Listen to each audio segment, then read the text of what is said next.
So, thank you all for coming out tonight for the Tie-Dye Your Pride celebration. Coming up here, we'll have Carolyn Shane doing her presentation on addressing mental health in the LGBTQ plus community using psychedelics, safe practices, harm reduction, bridging clinical and non-clinical use. Carolyn.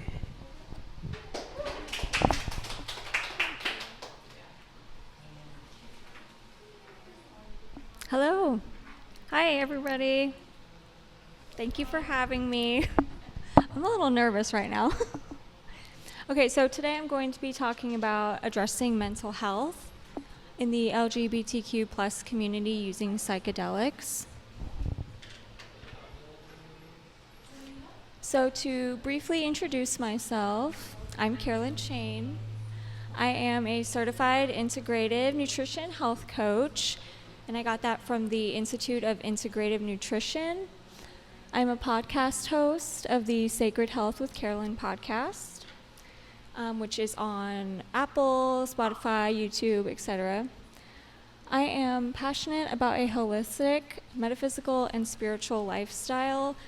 So if you know the term crunchy, it's basically like hippie granola, you like organic food, just kind of like the stereotypical Eastern kind of lifestyle. That's what I strive to incorporate with in my life. And basically, I've tried to live a Western lifestyle for a very long time, and I realized it did not align with me. I was just kind of doing what was expected of me in society, and I strive to incorporate more holistic practices into my life. I am a part of the LGBTQ plus community, bisexual or pansexual, and I like to mention this just to be transparent, but also to help everyone realize, like, it's never too late to discover parts of your life, like in relation to being in the community. Like, don't be ashamed to come out even if you're older, because I think it's very common that, especially in the Midwest, I think a lot of people were kind of shamed into not expressing that, or due to societal upbringing where they did not feel safe to express that. So I think it's important for us to know that we can express that and come out, at any age and point in our life. I'm pretty fascinated with the brain, with psychology, and how psychedelics specifically influence us. I'm the kind of person that if I watch a true crime show, I want to know why the people did what they did, like what in their psychology affected them and influenced them to do so. So this relates to psychedelics too, that they're very interesting, and I want to know why, like, what are they doing to our brains to make us behave in the way that we do. And I also started the Embark Psychedelic Facilitator course, which is a program to basically teach people how to facilitate psychedelic experiences in a more clinical setting. So why should we address mental health in the first place? I think removing the stigma around mental health and addressing it is essential for any type of growth in society.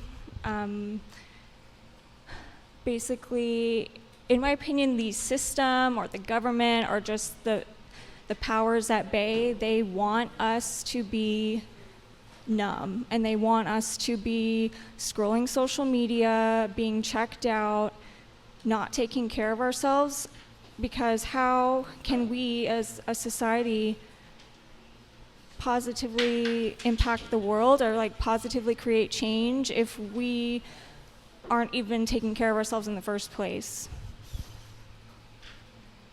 Like, if, how can we support our loved ones if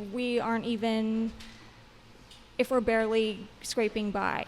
We can't stand up for other people if we don't even have our head on straight, basically.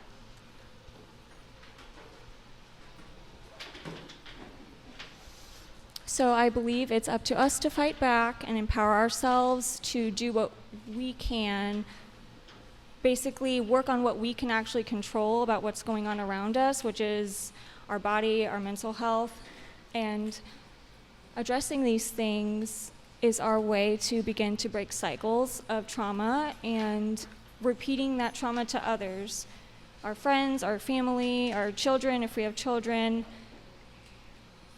Basically, like, if we're not taking care of ourselves and we're just repeating cycles of acting terribly to one another, like, the world is just going to keep getting worse. And I don't know if this happens to me, where I realize I'm repeating a pattern that, like, my mom has done or my grandparents. It's just like I'm acting like my mom, and I know this pattern does not work, but I'm still doing it because I have not worked on that part of me. She didn't work on it, passed down to me, and then, if I don't fix it, I'm going to pass that down to my kids or to my friends or to my partner, whoever. So I just think it's important that we all take self-responsibility to work on these things on our own. I believe that the more, as a society, as everyone works on these things, it will help raise the frequency of the world. I'm very much into the whole energetics part of life, and I believe if everyone does that, it will make an impact, and even if it feels like it's a small change, we can all make a change in this world by doing so.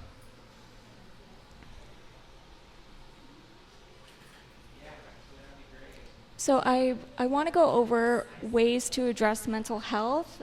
This is not just including the psychedelics, which I will branch out on, but I'm a believer that health is multi-dimensional, meaning it encompasses everything. It's not just what we eat, it's not just the people we're around or the substances we are or are not taking. It incorporates a lot of things. So there is therapy, traditional therapy, and psychedelic therapy. It's important to have a safe space to talk and process things. You process your emotions, help you process traumatic situations. Having that safe space is so important. And I do want to touch on also that the more we incorporate all these types of things too into our daily life, we have a more likelihood that our psychedelic experience will be better. Like, it will be more positive. If you have your foundations in place, things like this, you're approaching a psychedelic experience from a more optimal place. If you're, for example, you're not eating right, you're dehydrated, you haven't slept, which that should be on there too, sleeping, like if you're just kind of like barely scraping by just in your general life, if you approach a psychedelic experience from that place, it's probably going to be a lot harder on you, and that's not fun, right? Okay, so outside of therapy, there's medications and supplements, there's prescription medications that people take for physical and mental health issues, which is fine, and also supplements.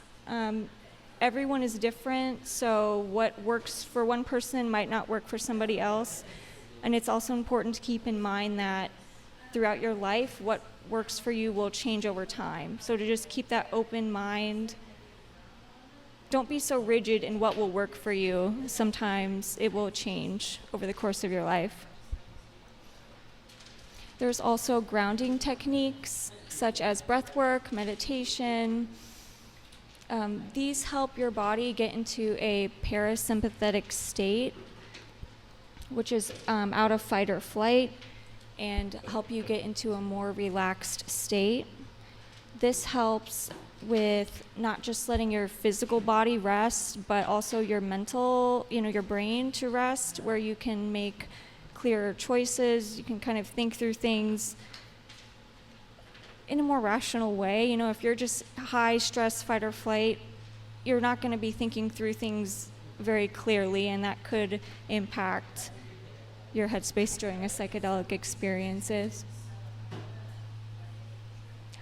I think food and hydration, that's a huge one, and I won't go too deep into it, but you ask yourself if the foods you eat love you back, or like the foods you love you back. I love all kinds of foods that like don't love me. I can eat 5 slices of pizza and like, yes, I want more, but does that love me? No, it makes me feel like crap.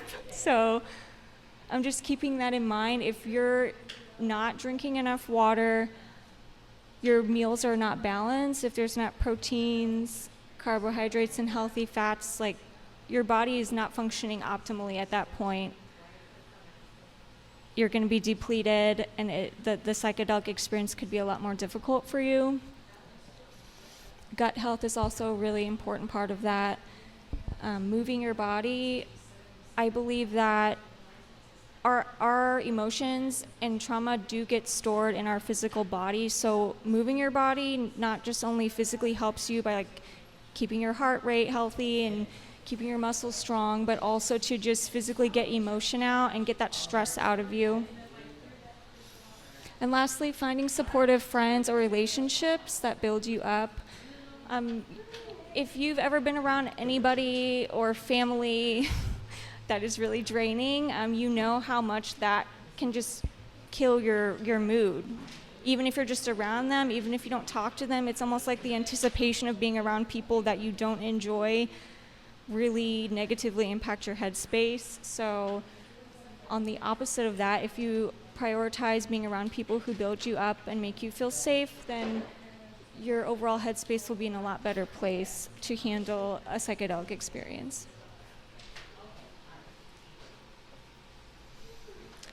I do want to briefly touch that today is the anniversary of Stonewall, and if you are not familiar with what Stonewall is, you may know about it as being called the Stonewall Riots.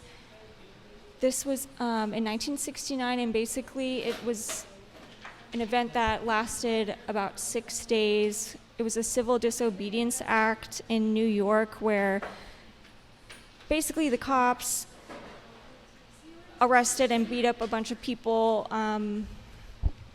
in the LGBTQ community, and it's a very important event in history in this community. And I guess I just wanted to bring this up to show that like this fight for the rights of the community clearly is not done.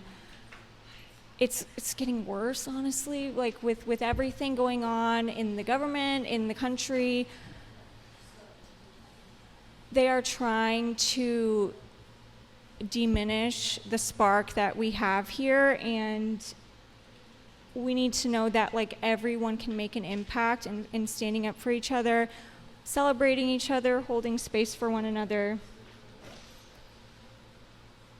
you know, and that will just help everybody out if we just love each other.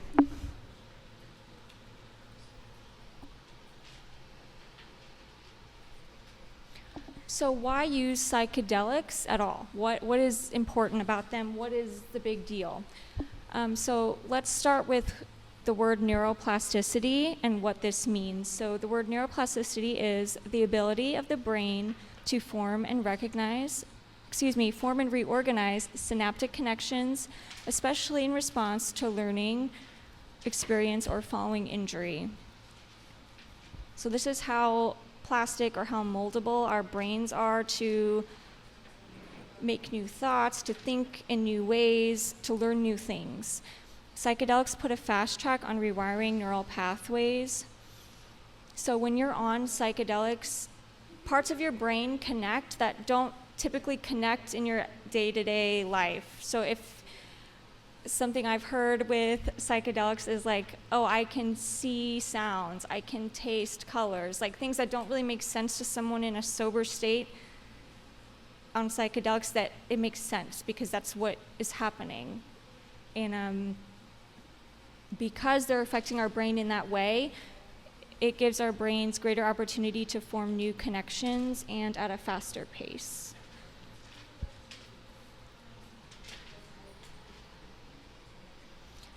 So BMC Neuroscience, they have an article called Psychedelics and Neuroplasticity. They say that molecularly, psychedelics lead to a rapid neuronal excitation, generation of new synapses, and changes in the dendritic arbor. So if you're like me, then you're like, what the hell does that mean? So to break it down, we need to figure out what is a synapse and what is a dendrite. So a synapse is a junction between two nerve cells consisting of a minute gap across which impulses pass by a diffusion of a neurotransmitter. And a dendrite is a short branch extension of a nerve cell, along which impulses received from other cells at synapses are transmitted to the cell body. So you also might read that and be like, what does that mean too? So this picture kind of breaks it down a lot more simply. The neuron is the gray, that's like the nerve cell. The dendrite are the branches, and then the synapses are the points where the branches connect. So basically on psychedelics, like this is happening fast, and it's happening in a lot more ways. So it's just speeding up the potential for your brain to think in new ways or to learn new things a lot faster than traditional methods, especially if you are over 25. Your brain at around 25 is like kind of set in whatever way that it is. It's kind of the plasticity of it has kind of hardened a little bit. So you past 25, you can definitely change your mindset completely, but it is a lot more difficult. You have to work harder at it. And this kind of like gives you a shortcut to handling that a lot easier.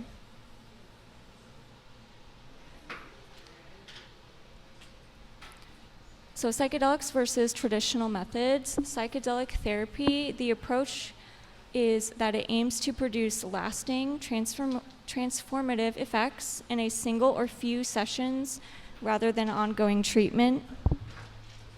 The idea is that psychedelic experiences can lead to psychological healing and new insights, potentially resolving issues that resisted traditional therapies. The treatment duration and process is typically concentrated, intense, and designed to be completed in a shorter time frame, a series of sessions.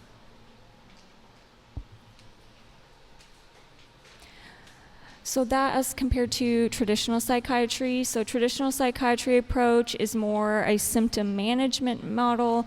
You have medications and or therapy that help address ongoing issues, but do not necessarily get to the root of the problem.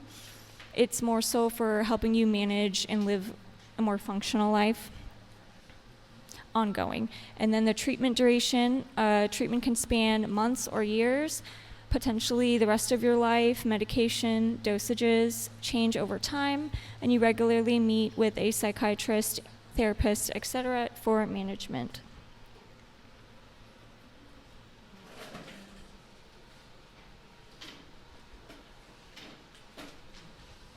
So I think it's important to remove the stigma around psychedelics, and it's obvious that the people here, you all are down for that. You don't see the problem, and I appreciate that a lot, that this is a safe space to learn about this.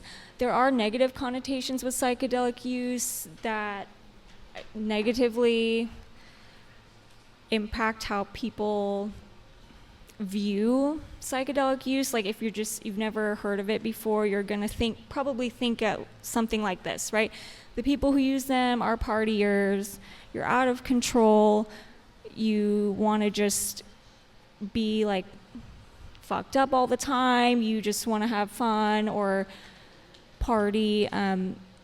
If you think of like the media or movies describing bad trips, they can be really sensationalized or just like dramatized, and then so you just think that all trips are like that, and that's not necessarily the case.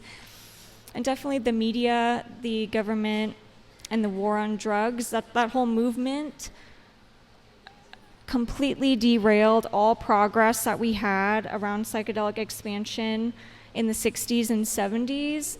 And it really ruined a lot, because what they as in the government at that time, they realized that all these kids, or young adults, these people discovering psychedelics at that time, they wanted love. They were anti-war. They did not want to partake in the Vietnam War. And if you've ever used a psychedelic, you're probably going to realize and understand that it helps you love each other. You realize there's collective consciousness. You're connected to the earth. You're connected to humans around you. Even if you don't understand them, you find a way you can love people. And with the war on drugs, they wanted to crack down on that because they wanted people to fight in the war. They didn't want people to protest, to basically say, no, I don't agree with this. So the war on drugs and all that really cracked down on it, and that made any further psychedelic expansion underground and made it a lot harder.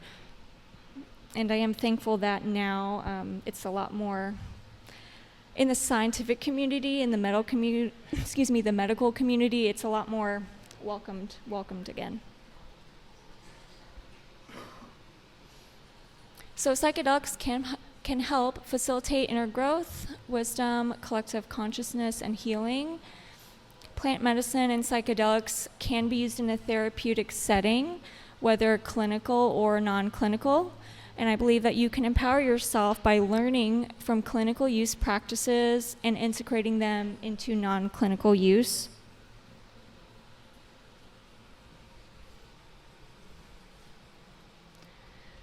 So here are the types of psychedelics. We have mushrooms. You might know of that as psilocybin. We have LSD or acid. There's ayahuasca, which is a plant brew made from vines in the Amazon rainforest, and that contains DMT. There's DMT, which is found in humans, plants, animals, and can be made in a laboratory. DMT is said to be found in the pineal gland of humans, which is why when we're dreaming or if we've had a near-death experience, it tends to be more spiritual in nature. It's coming from that gland. There's also 5-MeO-DMT, which is known as bufo, and it is found in the bufo toxin of a Colorado river toad.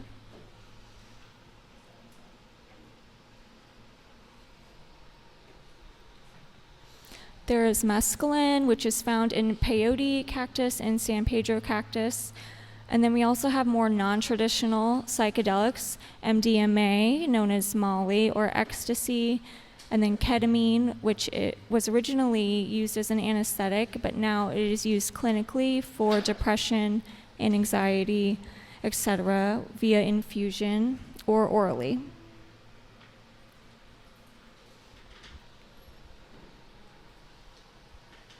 So I think it's important to recognize what is your purpose of using psychedelics. Are you using these for mental health improvement, or are you just using it to get fucked up? There's no other way to say that. There's people that, have the intention to take a substance just to get messed up, just to get out of their current life, without the intention of trying to fix something or work on themselves. And I think with psychedelics, it's important to use them respectfully, to respect the substance itself. They are very powerful tools. They are sacred in a lot of indigenous and Native American cultures. They're sacred for a reason. They don't play around with that. So I think it's important to set an intention during a trip to try to get something out of it that will benefit you. Setting an intention doesn't necessarily mean you're going to get that out of it. Sometimes you will get what you need and not what you want to try and focus on. But ultimately, I believe that whatever you get from a trip, it is something that could benefit you if you take the time to reflect and integrate what you've learned.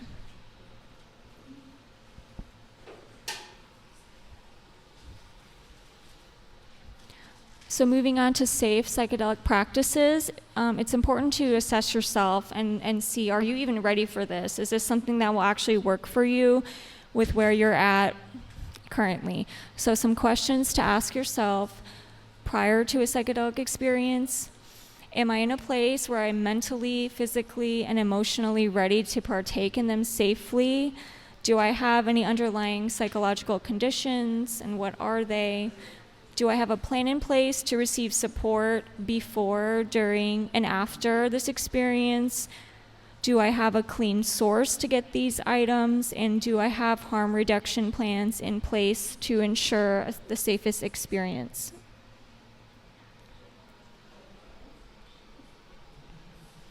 There are instances where psychedelic use could possibly not be right for you. It could be unsafe for your current situations.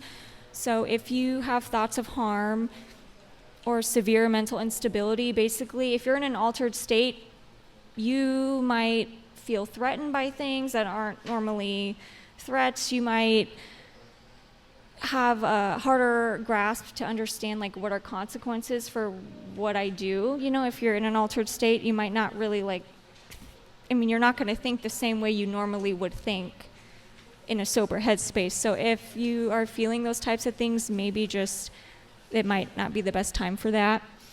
If you have bipolar with mania and or schizophrenia, psychedelics can potentially exacerbate psychosis symptoms in people. So that's something to be aware of if that's something you're experiencing. If you have no support around you, or you are in an active trauma situation, you need to get yourself in a safer space where you have supportive people around you to help you through this, rather than trying to jump into this without anybody around you. That could be helpful. Also, if you have high blood pressure or heart issues, some psychedelics can raise your heart rate and your blood pressure. The at-home ketamine clinic, Better You, they actually send you a heart rate monitor and a blood pressure cuff it's like all in one, but they send it to you so that you can check that before you do a session. Because if your blood pressure is too high or your heart rate's too high, it won't be safe for you to do that. If you're on multiple medications, certain prescription medications can affect your serotonin, how you receive serotonin. So, for example, like on mushrooms, if you are on SSRIs, potentially you would need to take more mushrooms to feel the effects, because the SSRIs are changing how you receive the serotonin in your brain. And also with certain medications, like you can get serotonin syndrome, which is when you have too much serotonin in your brain, and that's not good for you either. That's kind of associated with excessive NDMA use alongside prescription. So just if you're taking anything, just be aware, do your research before jumping into things to make sure it's right for you. And also, lastly, if you're in active substance withdrawal, wait until your withdrawal symptoms have passed. Specifically, psilocybin has been known to help with addiction and helping you, shift out of those behavior patterns. But if you're literally withdrawing physically, that's probably not the best time to approach a psychedelic experience.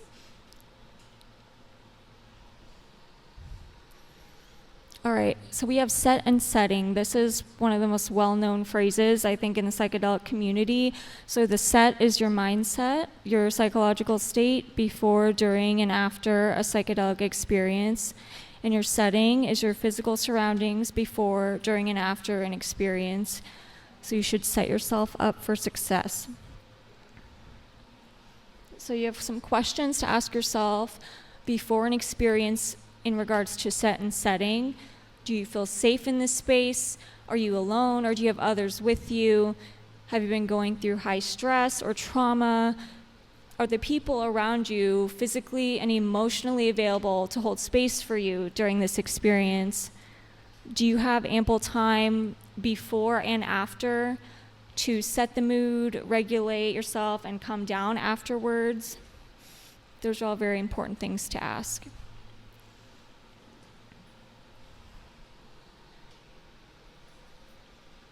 Another important concept of a safe psychedelic practice is having a trip sitter. So this is someone that is available to supervise you before, during, and after to make sure you're safe, that you're taken care of, and supported. In a clinical setting, this is someone known as a guide or a facilitator. Some people choose to take psychedelics by themselves, and I don't think that's necessarily wrong, especially if you're microdosing or taking non-heroic doses. However, it is important to make sure you have a plan, have someone you can go to for support if you need it.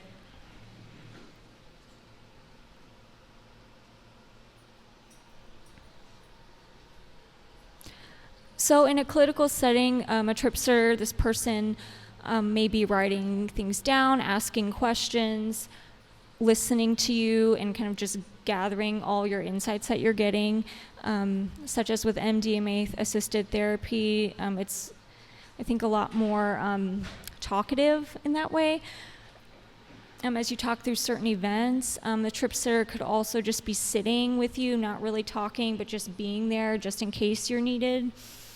You need something, they can assist you with lighting, with blankets, just staying comfortable, helping you walk to the bathroom, stuff like that. And they can also help you process your experience after the fact.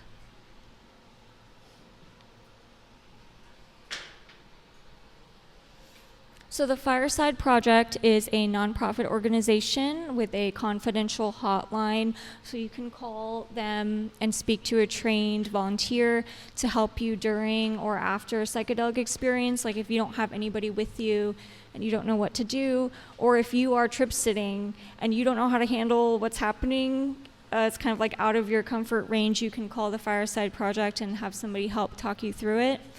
So at the end of this presentation, I'll have their information so you can save it for your own use. So who should call the Fireside Project? It's people in non-ordinary states in the midst of psychedelic experiences, people supporting other people in their experience, people wanting to talk about their past experiences. Now this could be a day ago, this could be years, decades ago, it doesn't matter. And also people who have provided support to others, so like a facilitator or a therapist.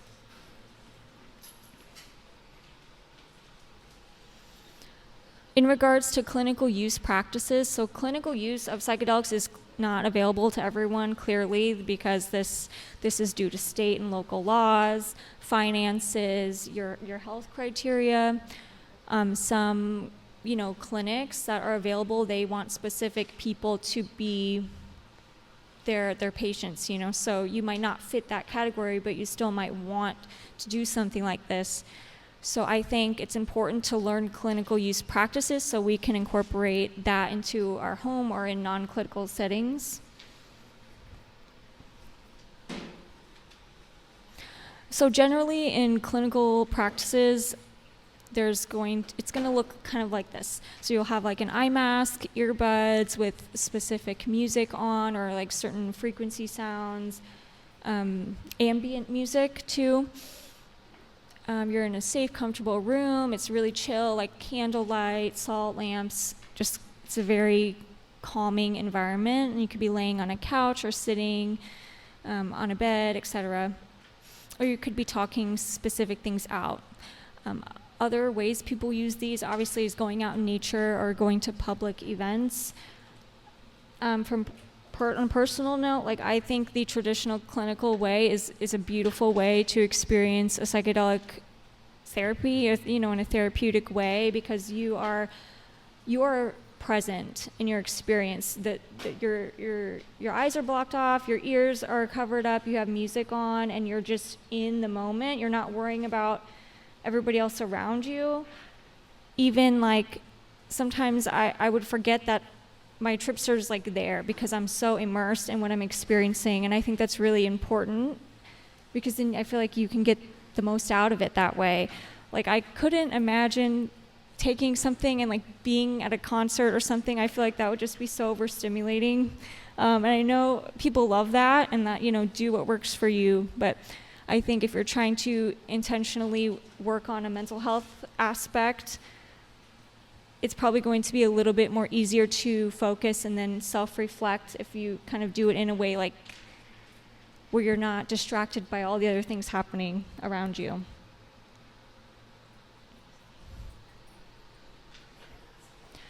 I also think following clinical use practices really help with the come down of your experience. You have time, you're in a safe space, you can gather your thoughts, you can reflect, and just ensure you're doing that in an environment that's not overstimulating, where you can really begin to approach the integration process from a lot more of a grounded state, instead of trying to automatically like interact with everyone when you might not be ready for that.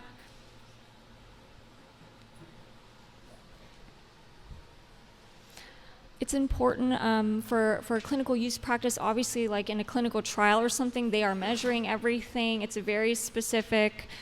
The dosages are specific, and the frequency. It's all like they have to do it that way. So you don't necessarily have to be that rigid, but I think measuring and keeping track of what you're taking, as well as how frequently, will help you figure out what works best for you. And then. If you realize like, oh, I need more than I took last time, then you at least have a record of what you had instead of just guessing. Because if you're guessing, then it could just completely floor you and you're not prepared. There's also microdosing and macrodosing. Depending on the substance, you could take little amounts each day or take a larger dose and just space that out every few weeks or, whatever works for you. For example, for a at-home ketamine therapy, their recommendation was like 1 or 2 times a week for someone going through really high stress, needing a lot of mental health support. But after that first dose where you acclimate and kind of figure out what amount works for me, you might need to space that out even further because it might just be too much, It's better, I think, to start smaller and gauge where you're at rather than just like, I'm going to take like 3.5 grams of mushrooms and then be terrified. Like, it's better to like start slow, make sure you're prepared, and then you can always work your way up after that.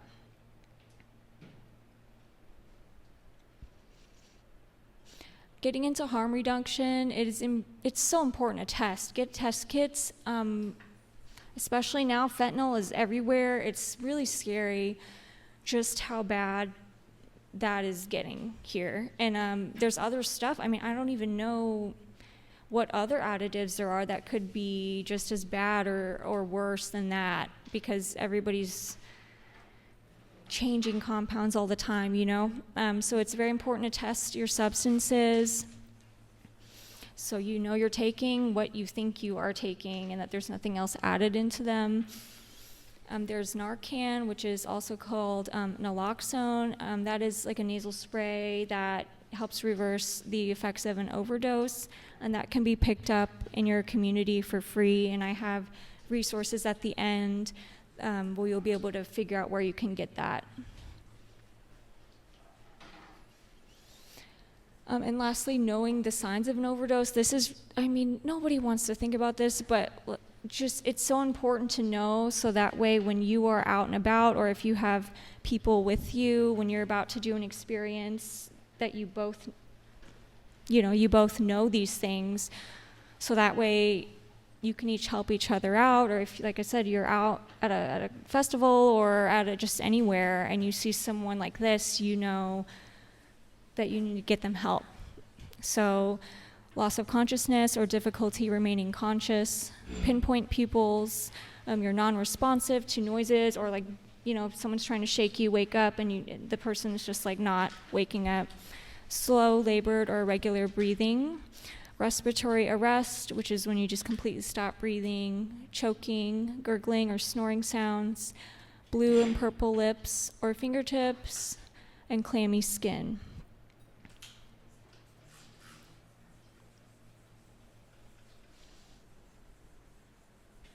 All right, so that is the end of my presentation. I just want to thank you all for holding space for me, for having this event, and for listening to me speak. I hope this information helped you learn something that you can incorporate clinical use into your non-clinical practice. And after this slide, I will have a QR code you can scan that will have my information as well as resources for things I've discussed and additional resources that will help you out and help you learn more on the next slide. Thank you very much.